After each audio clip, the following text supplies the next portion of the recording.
देश में आदिवासियों में सामाजिक और राजनीतिक जन जागृति लाने के लिए आदिवासी सुरक्षा यात्रा झारखंड से शुरू हुई।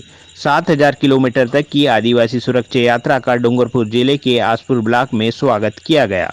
संयोजक चेतन कुमार बामनिया ने बताया है कि यात्रा का प्रारंभ 9 अगस्त से भगवान बिरसा मुंडा जन्म स्थली झारखंड से हुआ, जिसका समापन गुजरात के साबरकांठा स्थित दंडवाव पाल चित्रिया में 2 अक्टूबर को होगा।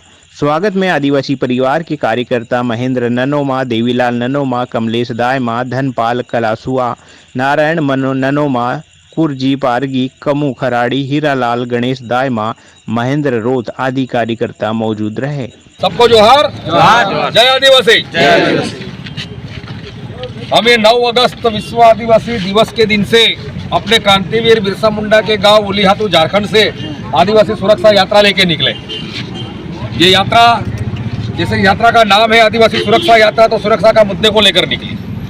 हम देख रहे हैं कि आए दिन देश में कहीं ना कहीं हर रोज आदिवासी पर कोई ना कोई अत्याचार होता है। आदिवासी को जमीन से बेदखल किया जाता है, आदिवासियों की जमीनें छीनी जाती है, जंगलों से खदेड़ा जाता है, आदिवासियों पर अत्याचार होते हैं, तब हम असुरक्षित है। तब ये सुरक्षा का मुद्दा हमारे लिए अहम होना चाहिए और इस मुद्दे को लेकर हम निकले। तो आदिवासी सुरक्षित कैसे हो, इसके लिए हमने 3 संदेश बनाए।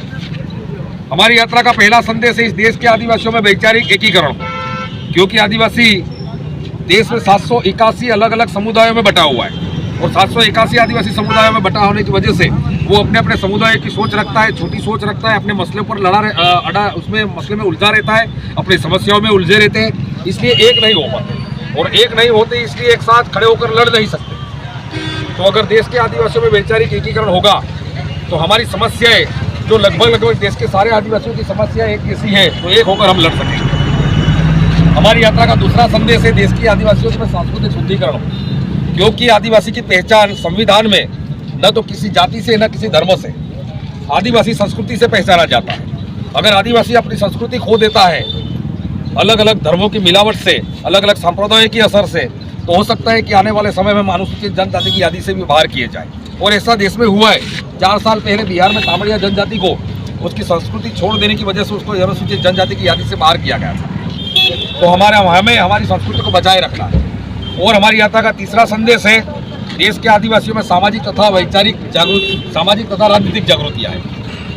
सामाजिक जागृति तो है, आ रही है, बहुत बड़े पैमाने पर आ रही है, लेकिन उसका हमें कोई फायदा नहीं मिल रहा है। सामाजिक जागृति होने के बावजूद मध्य प्रदेश में हमारे एक भाई, तो अब हमें सुरक्षित होने के लिए हमारी जो सामाजिक जागृति है, सामाजिक जागृति को राजनीतिक जागृति में पलटना पड़ेगा, क्योंकि इन 77 साल में राजनीतिक तौर पर हमें मजबूत होना चाहिए था, लेकिन हम धीरे धीरे जीरो होते गए। राजनीतिक तौर पर हम आज बिल्कुल मजबूत नहीं।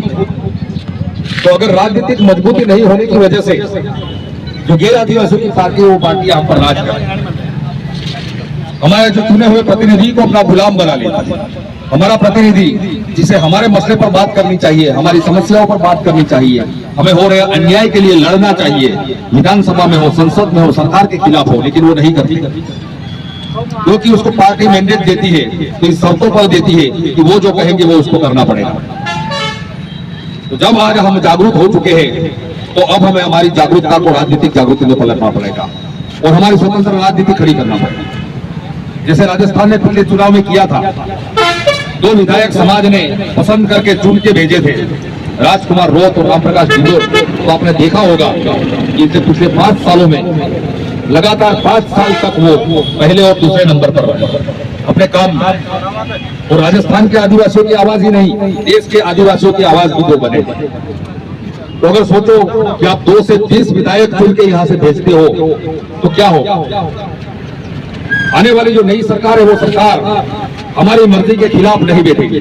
हम जिसको चाहेंगे उसको बिठाएंगे, क्योंकि वो हमारी मदद के सिवा बैठ ही नहीं सकते, सरकार बना ही नहीं सकती।